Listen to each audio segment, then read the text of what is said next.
I used to think settled meant safe. Turns out it can also mean asleep. 3 years back, I met the man every mom hopes her daughter brings home. Not the loud one, the steady one. We were in Chicago, Wicker Park warehouse party, exposed brick, bad wine. I was there because my best friend Cass swore I needed industry connections. I work ops, name tags, spreadsheets, solving fires other people started. That's where I met Ethan. He wasn't flashy, no big watch, no booming laugh. He asked real questions and then actually shut up to hear the answers. When I said I wanted to pivot out of admin into product marketing, he didn't pat my arm and say, "You'll get there." He opened his laptop on the curb at midnight, built me a portfolio outline, and sent me a 6-week plan by morning. Ethan moved like a chess player. Calm, considered, always 3 moves ahead. He helped me land my first real role, drove me to an interview when my car coughed itself to death, covered groceries the month my freelance gig ghosted, paid our internet bill when I forgot. He never itemized kindness, never asked for credit. If anything, he seemed embarrassed by it. We signed a lease on a sunlit 1-bedroom off Milwaukee Ave, ate too many tacos, fought about nothing big. Sundays were coffee, farmer's market, laundromat. It was domestic, predictable, stable. And then it was dull. I'm not proud of that sentence. But boredom creeps in like mold. Quiet, damp, everywhere before you notice. Enter Rafe, new senior designer at my company. He had a laugh you could hear through 2 walls, and a motorcycle that leaked oil on the garage floor like it was marking territory. He texted at 11:58 p.m. "You up? Sketching an insane landing page? Come roast it." He wore paint-splattered boots to client meetings and somehow pulled it off. Rafe was the opposite of Ethan. Loud, impulsive, chaos wrapped in cologne that smelled like cedar and trouble. At first, it was harmless. Jokes by the espresso machine. Brainstorms that started as work and ended with neon post-its full of dreams that weren't mine. I started buying lipstick I had no business wearing to a tech office. I checked my phone like it owed me air. Ethan noticed I was happier. He assumed I was finding my footing at work. He set aside my favorite mug at night with a sticky note. "Warm it up in the morning. Big day. You've got this." He trusted me so loudly it was almost insulting. The first time Rafe kissed me, we were on the agency roof after a launch party. The skyline was hot metal and glass. He leaned in like it was the most obvious thing in the world. I could have stepped back. I didn't. The kiss felt like fireworks in a dry field. I went home and found Ethan cross-legged on the couch, reading The Innovator's Dilemma with a pencil tucked behind his ear.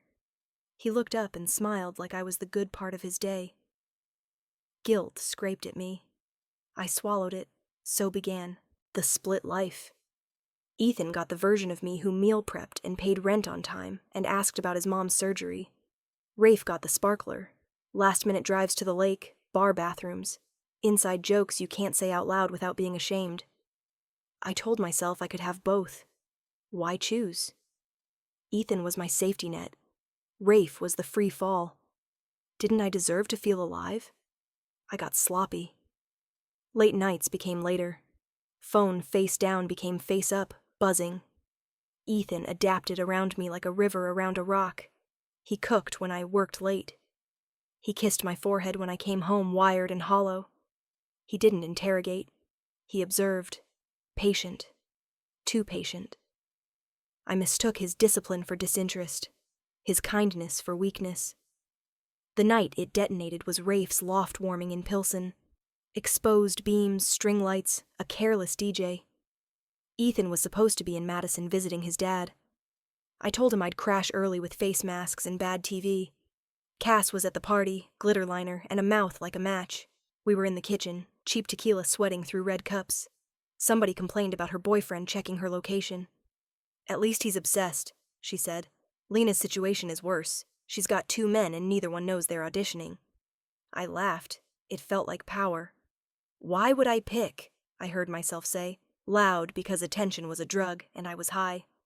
"Rafe is the fun one. Ethan is insurance. He's my backup battery." Hands clapped. Someone said, "Evil." It sounded like a compliment. I didn't see Ethan in the doorway. I only felt the room tilt a second later when the air went cold the way it goes before a storm. By the time I got home, he was at our table, mug between his palms, eyes clear. He asked me how my night was. He offered me a chance to confess. I grabbed the lie like a lifeline and wrapped it around my throat. It was boring. I missed you. He nodded once. I heard you, he said.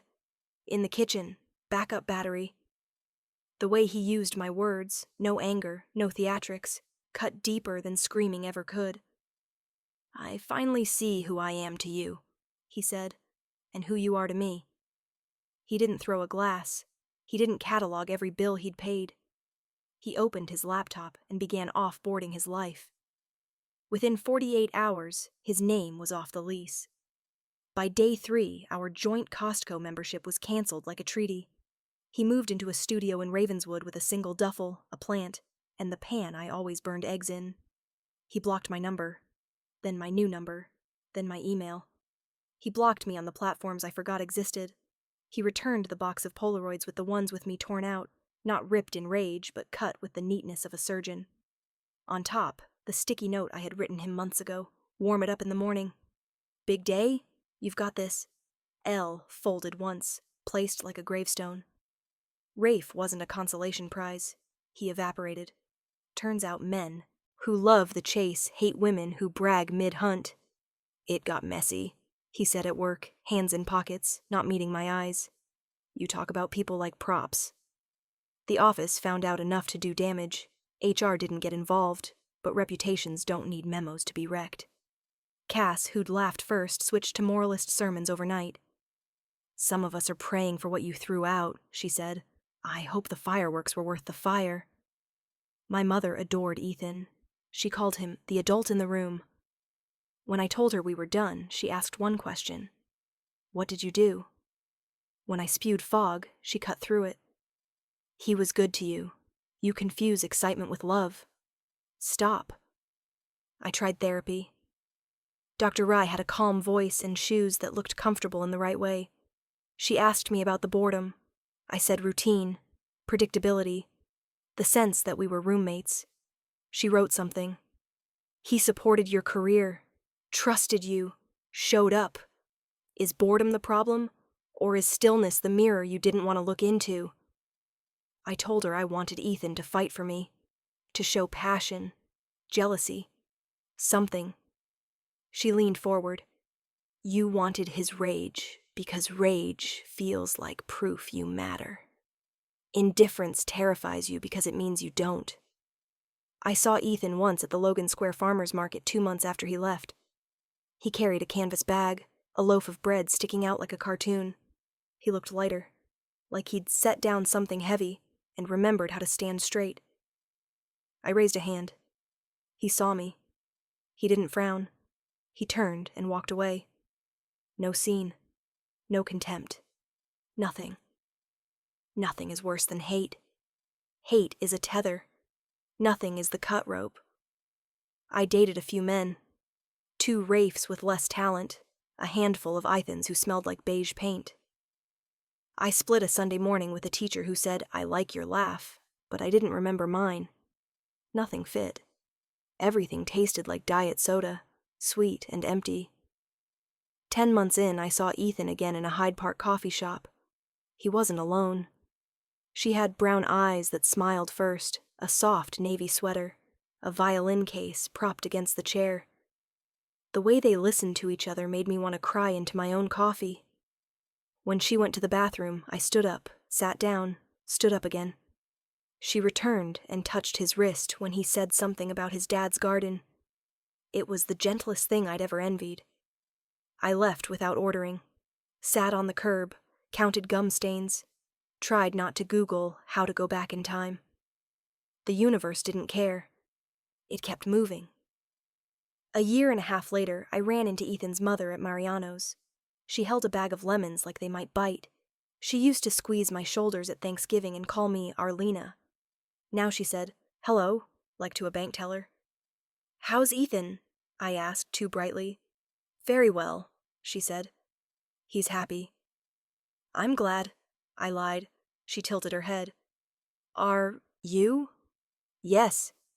You didn't appreciate him, she said. Not unkindly. It landed like a verdict anyway. He's with someone who does. I switched jobs twice, moved to a smaller place with less light. The plant Ethan left behind died, and I took it personally. Cass and I stopped speaking after she called me a hurricane, and I called her a hypocrite. Maybe we were both right. News traveled the way it always does, sideways. Ethan got engaged. A friend of a friend sent a photo. Him in a blue suit, her in a silk dress, his hand at the small of her back, like he'd always practiced tenderness in public. The caption said, "He chose right this time." I thought about sending a card. "Congratulations. I didn't deserve you. Thank you for leaving me when I wouldn't leave myself." I didn't. That was about my guilt, not his joy. Here's the part that still tastes like metal. He was right to go. Not because I cheated. That's almost too easy. Because I turned a person into a position, backup battery, and expected him to accept the demotion. Because I confused adrenaline with love and deprivation with proof. Because I wanted fireworks every night and forgot fireworks char the sky. And then you're standing in the smoke, coughing, wondering what you burned. Dr. Rai says grief isn't for the relationship you had. It's for the story you told yourself. My story starred me as the main character who deserved both the net and the leap, both the hearth and the blaze. It didn't include consequence. Now, consequence is the roommate who never misses rent. Sometimes I see Rafe's ads on billboards on the Kennedy and wonder how many lives he's crashed since. Sometimes I think about the way Ethan used to look up when I walked into a room, like relief. Sometimes I catch myself drafting texts to him at 2:11 a.m. and delete them at 2:12. Once, I saw Ethan and his fiancée arguing quietly on a sidewalk, and then I saw them solve it in 3 sentences. No drama, no caffeine rush, just 2 adults choosing each other in the boring, holy way. I went home to my silent apartment, microwaved pasta, and watched a show I used to watch with him. The couch swallowed me differently without his knees. I didn't cry. I sat there and let the stillness be a mirror. I counted all the ways I'd wanted to be chosen without choosing back. People say time heals. Maybe. Time teaches, mostly. It taught me indifference is the opposite of love. It taught me some bridges don't burn. They dissolve under your feet while you're busy staring at fireworks. It taught me that if someone trusts you, that trust is a living thing, and you have to feed it better than tequila and secrets. Will I ever love like that again? Maybe. Maybe different. Maybe steadier, slower, with less gasoline. I don't get a redemption arc just because I'm sad. That's not how real life pays out. I got a truth instead. You can have the thrill. Or you can have the person who shows up. If you try to hold both, you leave with neither, and a vocabulary full of excuses no one wants to hear. I used to think settled meant asleep. Now I think it might mean awake to the quiet work. Ethan did the quiet work. I did the fireworks. He got a marriage. I got this story, and for once I'm not mistaking them.